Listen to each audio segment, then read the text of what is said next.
Susana, para ubicar a la gente, tenemos que definir la importancia de esta visita del Papa Francisco a Chile y Perú en dos escenarios bien distintos. Sí. Y explicarnos el porqué de algunas cosas que sucedieron a pesar de que la expectativa era otra. Fundamentalmente en Chile, donde la visita fue mucho más polémica, donde hubo situaciones que sorprendieron. Después vamos a estar hablando de lo que fue la misa en Iquique, que sorprendió por la poca cantidad de gente que convocó. Claro. Pero fundamentalmente, ¿qué se puede evaluar, qué conclusiones se pueden sacar de lo que ha sido esta mini gira latinoamericana a la que le dedicó muchos días el Papa Francisco? Sí, es la sexta visita que efectúa el Papa Francisco a Latinoamérica, como tú dices, con una gran expectativa, sobre todo en un país como es Perú, donde el índice todavía de cristianos católicos es altísimo, ¿verdad? No así en el caso de Chile. Tenemos que recordar que si en 1987 era aproximadamente el 80% de la población chilena la que se identificaba con el catolicismo, hoy no llega, no supera el 60%. Y eso de alguna manera también pauta o explica por qué el recibimiento ha sido mucho menos afectivo, mucho menos caluroso en un Chile, con una visita también que ha tenido algunos jalones, que ha estado marcada por esa polémica de un apoyo tácito, ¿verdad?, al obispo Barros después de las acusaciones de aquellos que han sufrido pedofilia o casos de agresiones sexuales por parte de otros obispos dentro del clero chileno. A ver, Susana, ese es un tema que de alguna forma ya desde hace muchos años viene persiguiendo a la Iglesia Católica. Primero hay que pensar en las miles de denuncias que surgieron en Europa, porque este tema surge en Europa cuando comenzamos, cuando comenzamos a enterarnos de que a lo largo de los años miles y miles de niños, recuerdo el caso de Irlanda que fue dramático, eran abusados por partes de curas de la Iglesia Católica y como hongos comenzaron a surgir desde cualquier punto del planeta este tipo de denuncias.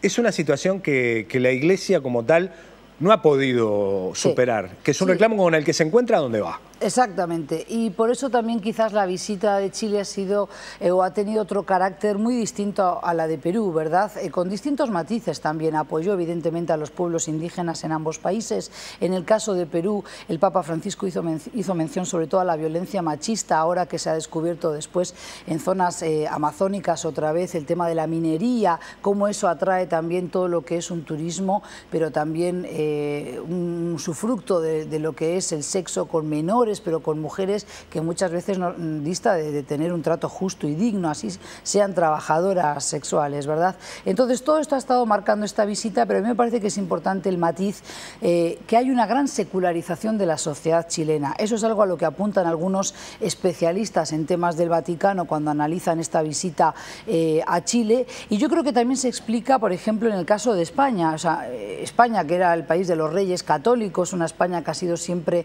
netamente católica, hoy vemos que la Iglesia sigue por goteo, por sangría, diría yo, perdiendo fieles, y eso también pasa en Chile, lo cual nos lleva a hablar de otro paradigma en América Latina. Ahora bien, en Uruguay hemos podido ver en los últimos años también cómo surgieron otras confesiones, de alguna manera con mucha influencia de Brasil, con un tono en portuñol muy importante, también vinculadas a otras situaciones mucho más difíciles de encarar, que tienen que ver con otros temas. Pero no es el caso de Chile, es decir, Chile no se ha llenado de alguna manera de pentecostalismo, de pastores que hablan portugués. No que hablen en portugués, pero sí que hay una presencia de la Iglesia evangélica, sin que esto signifique estigmatizarla ni ponerle ningún título peyorativo, ¿verdad, Carlos? Lo importante a saber es que tanto en Chile como en otros países de Latinoamérica la Iglesia Católica ha perdido el monopolio, ¿verdad? Incluso en Brasil, donde hay un fuerte sincretismo, Brasil, que se dice que es el país con la mayor cantidad de católicos en todo el continente americano, y eso es cierto todavía hoy día, pero evidentemente esto preocupa a la Iglesia, preocupa al Papa Francisco.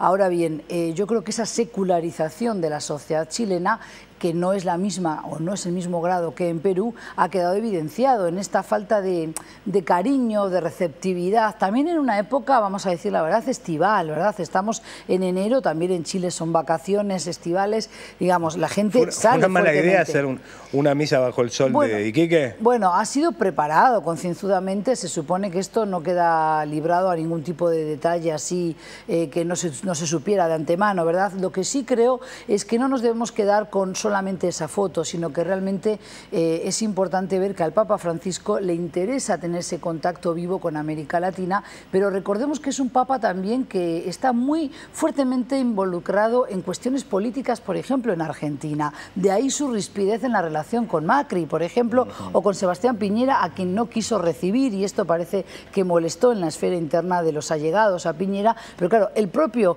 expresidente de Chile no se puso en la línea de fuego cuando solicitó esa reunión a solas para solicitar el Consejo Papal. Francisco le dedicó a la política en general en Latinoamérica, no precisamente un piropo, al advertir de la situación de corrupción que se vive. Y llega a un país, conversábamos con Gonzalo en el arranque de Cambiando el Aire, a un país que hace pocos días, a través de un acuerdo político, sostiene a un presidente sacando de la cárcel a un hombre acusado de gravísimas violaciones a los... No acusado, condenado por gravísimas violaciones a los derechos humanos. Bueno, justamente es algo que el Papa Francisco habló de ello, lo comentó en Perú, diciendo qué pasa en Perú, que todos los presidentes acaban en la cárcel, ¿no? Yo creo que es un lenguaje muy llano, muy franco el que tiene el Papa Francisco, pero vuelvo a decir, este tipo de situaciones ríspidas con la visita de un Papa que sigue siendo una eminencia en el sentido de una figura a nivel mundial, más allá de si eres creyente o no,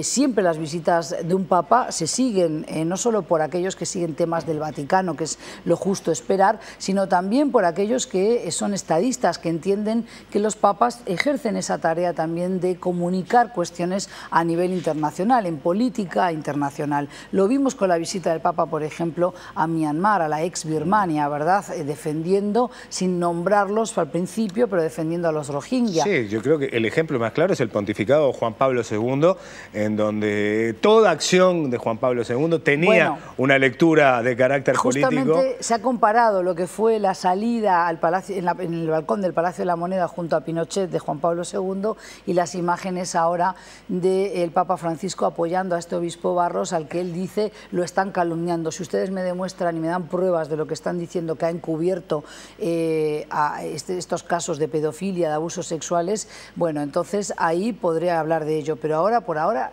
son calumnias, ¿no? Esto no ha caído bien en buena parte de la sociedad chilena, que entiende que es un respaldo tácito a estos casos de abusos de curas, ¿verdad?, y de otros miembros del clero.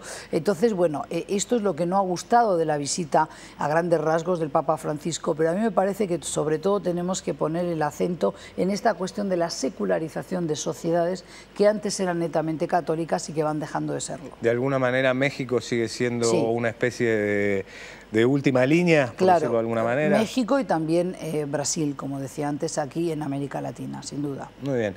Susana, tenemos que aprovechar para hablar también de otras cosas que hacen a la realidad del mundo en unos días en donde la retórica nuclear, por decirlo de alguna manera, entre Estados Unidos y Corea del Norte, bueno, bajó definitivamente, pareció, bueno, salirse de ese toma y daca constante que al final uno termina pensando era una discusión que disimulaba otras realidades, otras negociaciones. ¿Cuál es la evaluación que tú podés hacer, tomando en cuenta de que pasó un año del gobierno de Trump y que tal vez lo más significativo fue que las mujeres no dejaron pasar la fecha sin recordarle las características que más se le recriminan al presidente norteamericano? Sí, a ver, ha sido un año pautado, como dice el libro ahora tan polémico de Furia y Fuego, ha sido pautado por la incertidumbre que rodea todo lo que es la Casa Blanca desde la llegada de este presidente Donald Trump. A ver, decir que es un hombre irascible, decir que es un hombre que se quita de en medio a los que entiende que son sus adversarios, que no tiene ningún prurito de alguna manera, en dejar mal parados a sus asesores, o incluso algunos hoy ex asesores, eso ya es casi historia vieja, ¿verdad? En el caso de las relaciones internacionales, evidentemente este año, primer año de Trump en la Casa Blanca, viene pautado por lo que ha sido su política exterior en Oriente Medio, un tanto errática todavía, podríamos decir, ¿verdad? Se acerca a Putin en el caso de la guerra civil de Siria, pero tensa el acuerdo otra vez con Irán, Irán, no se lleva especialmente bien con los aliados tradicionales de su país, no puedo decir de él, suyos, ¿verdad? Pero sí aliados de su país tradicionalmente, más allá de si eran republicanos o demócratas en la Casa Blanca. Me refiero sobre todo a la troika europea, a Gran Bretaña, pero también a Alemania, las tensiones con Merkel, en Francia, ¿verdad? Con ese rapapolvos que le pasó también por arriba el presidente Macron en su última visita a París. Un presidente Macron que es un joven e inexperiente presidente, de alguna manera, entre comillas, se dio el lujo de mostrar una visión del mundo al primer mandatario norteamericano, ¿no? Claro, yo creo que son varios los mandatarios, más allá de su experiencia, que entienden que un presidente que no duda en decir países, perdón por el calificativo que voy a usar hasta ahora, pero es lo que dijo este hombre, países de mierda cuando habla de El Salvador o de Haití, realmente no estamos acostumbrados a ese lenguaje, no ya poco diplomático, sino que no cabe esperarlo de un presidente que sigue siendo el presidente más importante de todo el planeta, ¿verdad? No porque nos guste que sea así, pero porque es un hecho, es el presidente de Estados Unidos y todos los países miran con lupa las acciones de los presidentes de Estados Unidos. En el caso de Oriente Medio hay algunos hitos que a mí me gustaría mencionar, ¿no?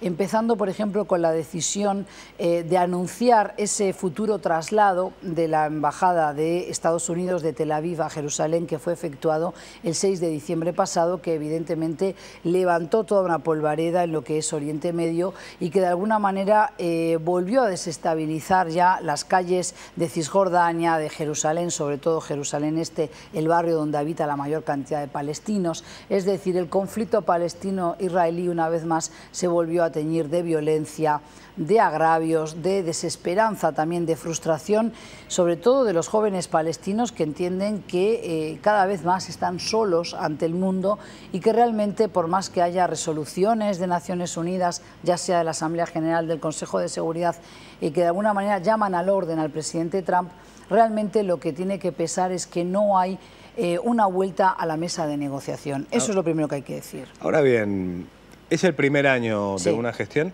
y uno no puede dejar de decir cosas que refieren a la interna de Estados Unidos. Porque si bien nos sorprendemos, insistimos, el tuit dirigido a la declaración rimbombante, el calificativo peyorativo que todos rechazamos, pero también hay un dato de la realidad, que es un índice de Dow Jones que llega a registros récords, que es un detener la destrucción del empleo para sumar fuentes de trabajo, una economía norteamericana que parece haber tomado de alguna forma otro impulso. Y uno se pregunta, no podemos creer que el elector norteamericano elija en base a lo que el presidente habla o califica en política exterior. Seguramente lo hará como lo hizo en la elección anterior, valorando cuál es la situación real de su país. Por ende, en un escenario que se mantenga como en este primer año, es casi cantada la reelección de Donald Trump. Lo que pasa es que Donald Trump, nos guste o no a nivel internacional, porque nosotros lo miramos con el ombligo de alguien que vive fuera, ¿verdad? Que no está sentado, como dices tú, en Estados Unidos viendo cómo va la economía del país.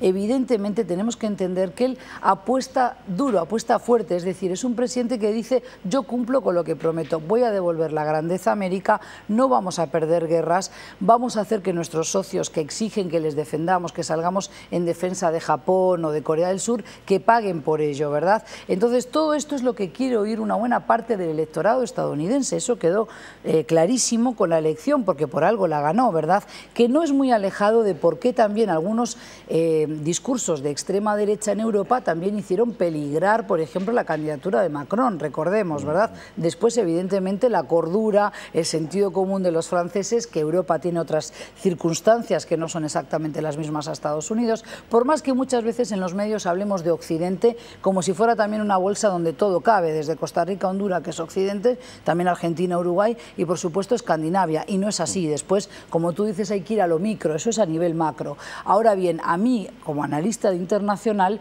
sí me parece que ha habido algunos desmarques de lo que fue la política de Obama, por ejemplo, con ese apoyo tácito que le ha dado a las monarquías petroleras del Golfo Pérsico, especialmente al Reino de Arabia Saudí, donde hoy Arabia Saudí siente que tiene un aliado fuerte, fortísimo, diríamos, veíamos en la Casa Blanca, y eso también tiene una lectura a nivel regional. ¿Y por qué hablo tanto de Oriente Medio? Primero, porque es mi especialidad, sin lugar a dudas, y soy honesta al respecto, pero segundo, porque creo que sigue siendo el gran polvorín que sobre todo crea y genera muchísima inestabilidad a nivel mundial, que luego también esa inestabilidad es caprichosamente manipulada, instrumentalizada, entre otras por las empresas fabricantes de armas, por la industria sobre todo militar de Estados Unidos, que hace pingües beneficios gracias a esas guerras que se libran en Oriente Medio, en países musulmanes, los propios países que luego rechaza la inmigración o incluso los visitantes ocasionales de esos países, el propio Trump, ¿no? Entonces todo esto ha pautado ese primer año de un presidente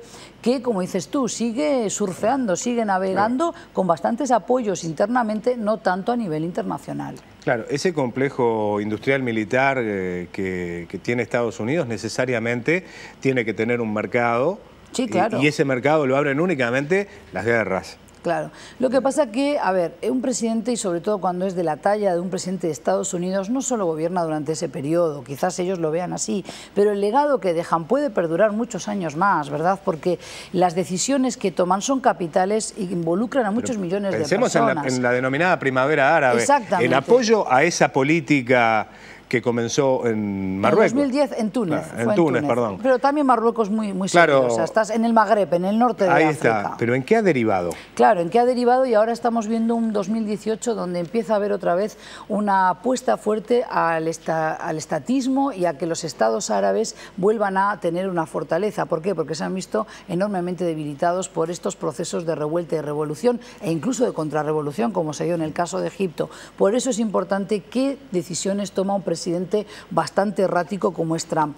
Digo, bastante errático, y también quiero aclarar algo. Uno empieza ya a conocer cómo piensa Trump. Trump es un magnate de los negocios. Él va a apostar a aquello que tiene sentido común, que tiene sentido para los negocios. Quiero decir, si una operación es ganancia o refleja ganancias, beneficios para Estados Unidos, vamos a apostar a ella. No, él no se pierde en lenguaje políticamente correcto. Podríamos decir que negocia como magnate inmobiliario, ¿no? Con esa presión de claro.